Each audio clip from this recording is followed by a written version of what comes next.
আসসালামু আলাইকুম ভিউয়ার্স, কেমন আছেন? আশা করছি সবাই ভালো আছে। আজকে আমি আপনাদের জন্য একটা মজার রেসিপি নিয়ে এসেছি।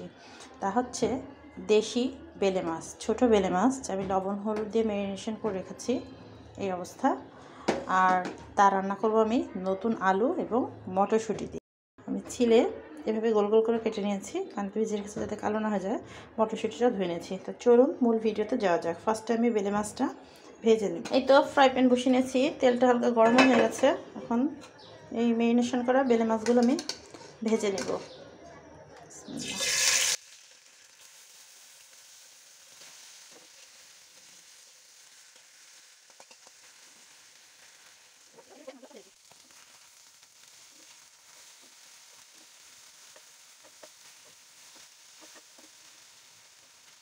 এই তো ভিউয়ার্স, মাছটা ভাজা কমপ্লিট। এখন আমি আরেকটা প্যান বসিয়ে নিলাম।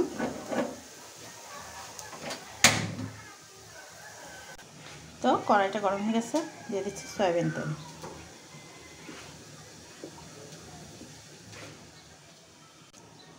দিয়ে দিচ্ছি পেঁয়াজ কুচি,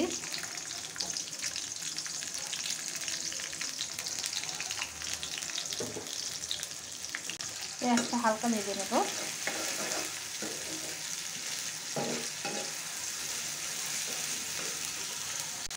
রসুন পেস্ট, জিরা পেস্ট, মরিচের পাউডার, এখন দিয়ে দেব ধনিয়া পাউডার,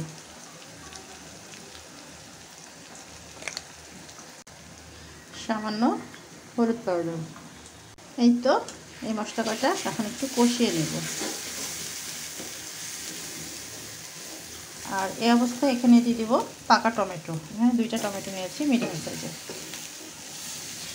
পাকা টমেটো এবং নতুন আলু, সাথে যদি থাকে মটরশুঁটি, যে কোনো মাছ দিয়ে রান্না করলেই অসম্ভব মজা লাগে। আজকে আমি করছি দেশি বেলে মাছ দিয়ে। বেলে মাছটা আমার অনেক পছন্দ, আর সাথে মটরশুঁটি থাকলে তো আর কথাই নেই। তো এখন এখানে একটু পানি দিয়ে দেবো। তো একটু পানি দিয়ে দিচ্ছি মশলাটা কষানোর জন্য।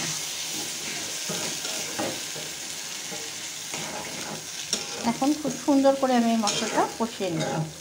যতক্ষণ না তেল ছাড়ছে ততক্ষণ পর্যন্ত আমি মশলাটা এভাবে কষাবো।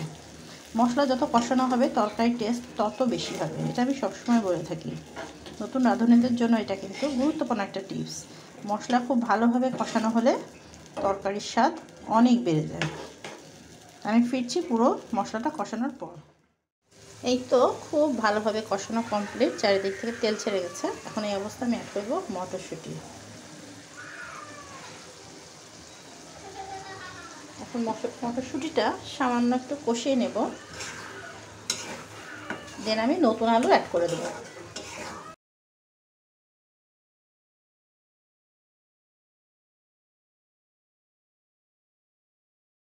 এই তো মটরশুঁটিটাও খুব সুন্দরভাবে কষালাম। এখন আমি এখানে নতুন আলু অ্যাড করে দিচ্ছি।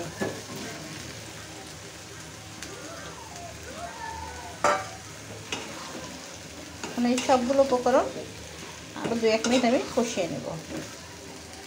খুবই মজার লোভনীয় একটা তরকারি।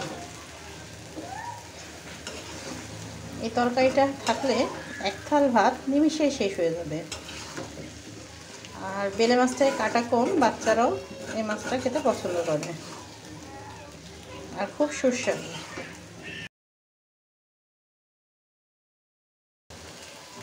এই তো খুব ভালোভাবে কষানো কমপ্লিট, একদম তেল ছেড়ে গেছে। এখন আমি এই অবস্থায় পরিমাণ মতো পানি বা ঝোল অ্যাড করে দিচ্ছি।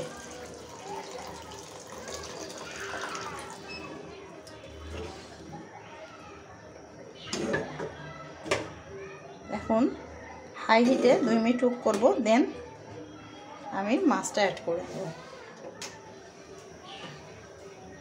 এই তো ভিউয়ার্স, ঢেকে দিলাম, ফিরছি 2 মিনিট পর। এই তো ভিউয়ার্স, আমি এখন দিয়ে দিচ্ছি স্বাদ মতো লবণ। লবণটা আপনাদের টেস্ট অনুযায়ী দেবেন। যেহেতু লবণ দিয়েছি, এখন একটু ভালোভাবে মিক্সড করে নেব। যে মাছগুলো আমি এখানে অ্যাড করে দিচ্ছি।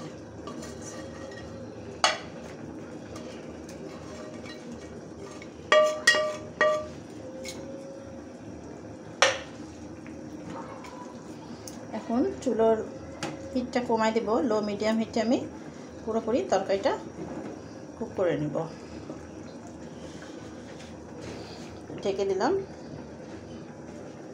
চুলোর হিটটা একটু কমিয়ে দিচ্ছি।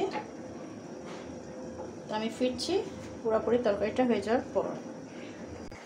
এই তো ভিউয়ার্স, আমার এখানে তরকারিটা ম্যাক্সিমাম কমপ্লিট। এখন আমি এখানে অ্যাড করে দিচ্ছি ধনিয়া পাতা কুচি, আর দিয়ে দিচ্ছি 2-3টা কাঁচামরিচ। এর ফলে এর ফ্লেভারটা অনেক বেশি হবে।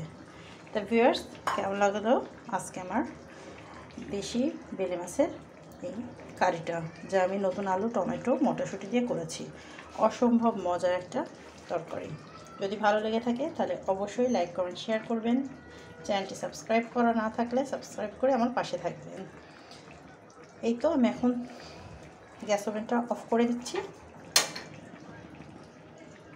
তা ভিউয়ার্স, সবাই ভালো থাকবেন, সুস্থ থাকবেন। আবার দেখা হবে পরবর্তীতে নতুন কোনো রেসিপি নিয়ে।